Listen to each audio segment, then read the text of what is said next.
అందరికీ నమస్కారం అండి. నా పేరు Swathi. Welcome to my channel Swathi STG life style. ఈరోజు నా వీడియో ద్వారా ఒక మంచి మోటివేషన్ స్టోరీ ఎలా ఉంటుందో తెలుసుకుందాం. అధైర్యంతో బలహీన పడకండి, ఆత్మస్థైర్యంతో లక్ష్య సాధనకి పరుగులు తీయండి చెప్తున్నారు. మనలో ఉన్న ఆలోచనలే మనల్ని బలహీనులుగా బలవంతులుగా మారుస్తాయి.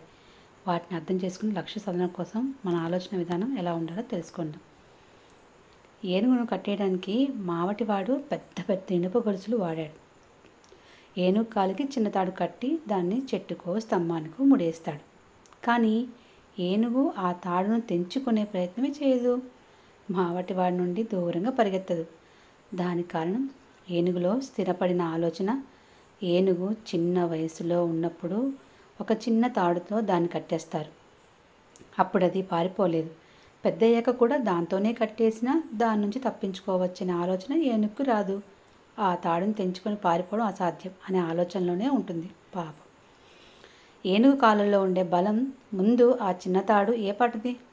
కానీ అపనమ్మకం వల్ల ఏనుగు అంతటి బలశాలి కూడా చిన్న తాడును తెంచుకోలేకపోతుంది. వాటిని తాడు విడదీయలేని సంకెళ్ళు అని ఊహించుకుంటుంది. చిన్న అపనమ్మకం మన బలాన్ని మర్చిపోయేలా చేస్తుంది, స్వతంత్రాన్ని హరిస్తుంది. ఏనుగులాగే మనం కూడా ఎప్పుడో ఒకసారి అపజయం పాలయ్యామని దాన్ని ప్రయత్నించడం ఆపకూడదు. ఓడిపోతామనే భయం ఏనుగు కాలుకున్న తాడు లాంటిది. బలం లేని తాడుకు మీ ఆలోచన తోడై మీ ఎదుగుదలకు విజయానికి పెద్ద ఆటంకంగా మారుతుంది.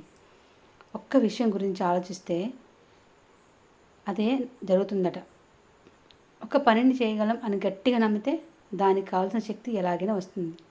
అసాధ్యమని నమ్మితే ఉన్న శక్తి పోతుంది, చెడు జరుగుతుంది అని ముందుగానే భయపడితే చెడు మాత్రమే జరుగుతుంది. అంతా మంచి జరగాలని విశ్వసిస్తే ఆశించిన ఫలితం ఉంటుంది. కత్తి గాయపరచలేని, అగ్ని వేడికి దహనం కానీ మనస్సు ఇతరుల మాటల వల్ల, చెడు ఆలోచనల వల్ల బలహీనంగా మారుతుంది. అందుకే మీ బలాలను నమ్మి ముందుకెళ్ళండి. పరీక్షలైనా, ఆర్థిక సమస్యలైనా, ఆరోగ్య సమస్యలైనా మీ పట్టుదలతో పరిష్కరించుకోవచ్చు. గట్టి నమ్మకంతో క్యాన్సర్ వంటి రోగాల్ని కూడా జయించవచ్చు. అధైర్యపడితే కడుపు నొప్పితో కూడా చనిపోవచ్చు. అందుకే మీరు అనుకున్న పని సఫలం అవ్వడానికి ఎన్ని మార్గాలున్నాయో ఆలోచించండి. మీ ప్రయత్నం మీద నమ్మకంతో ఉండండి. మీ మనస్సును ప్రశాంతంగా ఉంచేందుకు ధ్యానం, యోగా, వ్యాయామం చేయండి. వీటి వల్ల శారీరకంగా కాక మానసిక ఆరోగ్యం మెరుగుపడుతుంది. మీకంటూ ఏ పని చేసినా ఒక స్పష్టత ఉంటుంది.